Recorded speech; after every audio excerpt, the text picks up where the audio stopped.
This is what fighting for democracy in 2019 in Hong Kong looks like. We're here at One Post Station, one of many little protests that have broken out across the city. We've got word that there's a bigger gathering at a local police station, so we're going to go check it out. Tomorrow there is a mass protest in Hong Kong which is organised, and they're expecting up to 500,000 people there.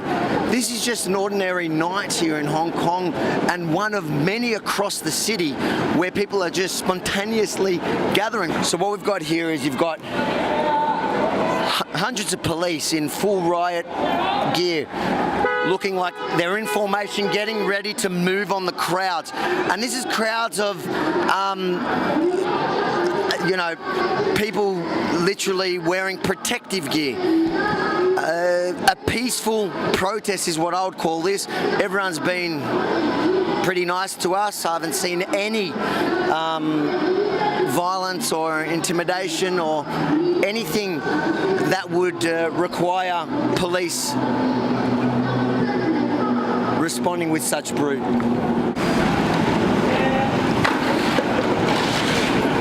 So you can see how they're taking over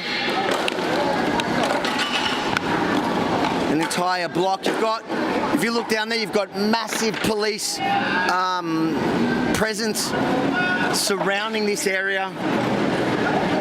The tension is huge at the moment. It is like you can feel like it's almost an invasion about to happen. It's as if the crowds have doubled or quadrupled in minutes.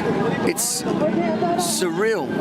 What's interesting to note is that whilst they're trying to hold up, take the traffic down and block the cars, they never get violent. So if a driver really pushes his way through a crowd, they let him through. And I've noticed that each time now. I only imagine over the next half an hour they're gonna block the road off. That's what they're trying to do. They're trying to cause mass disruption, and that is what protest is about. But I think it's important to note that even when they're doing this, they're kind of polite about it. We are setting a robot for preventing those police to come through. So you're setting a roadblock to stop the police from being able to come through to here? Yeah. What are you worried about? Because we are trying against them, so we set a robot to And what do you feel? You know, there's obviously a lot of people trying to get through as well. So we let road to second. You're open the road for them. So this is literally purely to stop the police from coming in. Yes, definitely. I think the confronting images of the black and the masks need to be, don't confuse it with Antifa. What I'm being told here is that the black is actually a sign of mourning. 5 people have committed suicide from this. Their tactics, whilst on the face of it may seem similar at times to some of these far left-wing groups, but when you're actually here and talking to them, they're really polite. Their issue is with police. They're always engaging other members of the public. When you see this kind of action in America, for example, with Antifa, they're quite hostile to the people. Their issue here, which they're making clear, is the police and the state, and China especially. So this is a local police station, one of the hot spots that have flared up tonight. And just look at the police response to protesters that have not been violent at all. You can see where this is going. There's hundreds of police from the front. When you look at it, it's as far back into the building that I couldn't even estimate how many police are actually behind there in full riot gear, ready. And most people are warning. People are saying that 100% in a few minutes there will be tear gas to try disperse the crowd, and we'll see where it goes from there. But it is, the energy here right now is very, very tense. This is the reality here. This is what it looks like to fight for democracy, for people in Hong Kong today, for the freedoms that we take for granted. This is their reality to fight for them. So I'm going to move back to the other side here because I can see that they're turning on the press. We've seen them stop a number of members of the press who were not wearing high-vis press vests, so I'm not going to put my cameraman in that kind of jeopardy. But as you can see, it is mayhem. The level of intimidation that they are trying to impose on their own people is mental. And now I understand why people are coming in the way that they're coming, dressing the way that they are in the kind of protection gear, because these guys have no respect for the rule of law. These people have no respect for human rights and human decency. This is a state in crisis with no end in sight.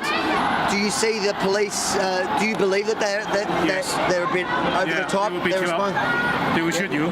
Yeah. Yeah. Have you guys dealt with a lot of this? Experience before. Yeah. It's unbelievable. Yes, but actually it happened. How do you see this ending? How do you see it playing out? No, ask the government. We have no authority. Yeah. What makes you volunteer? What made you volunteer? Well, they shot the alarms. It's unbalanced force. So you guys feel like you have to do something about it? Yes. Amazing. So we're receiving word that the police have now issued a warning that they are going to fire tear gas. So any moment now we're expecting tear gas. The medics are warning everyone to move away. The world's silence is deafening. So you can see here, there's one front. Right, police, this is where we've got a warning issued that tear gas is about to be fired. And then when you turn around, on the other side, we're kind of in no man's land. You've got thousands again protesting on the streets. This is something I've never seen before in my life. And I've served in the Middle East.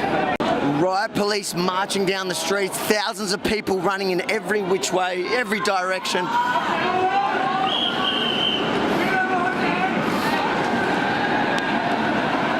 This is the state against the people. Remember that. Watch the heavy-handed tactics of the police. Watch the way they march down, knocking anything in their way over. You're not talking about a handful of protesters. You're talking about essentially the entire state. Every civilian is involved here in one way or another. And there seems to be a consensus here. Everybody agrees with the protesters, at least in theory. I think after what happened in the airport, some people are unsure about the tactics. But everybody here, the majority of people, want democracy, are willing to fight for democracy. So that wraps up the first day here in Hong Kong, and what a day. I'm exhausted. As you can see, things here at the moment escalate from 0 to 100 within moments. It shows you the attitude at the moment, the feeling, the tension in the air. And from speaking to probably 80% of the people that I spoke to, all believe in the cause. Maybe not all of them agree with the style of the protesters, especially since the incident with the airport, but all of them believe in the cause. And there is something happening here. So as you saw, the first day was full of action. I don't know what the next few days is going to bring, so make sure to follow HongKongReports.com. But for tonight, I'm signing out. Avi Yemini from TR News for Rebel Media here in Hong Kong.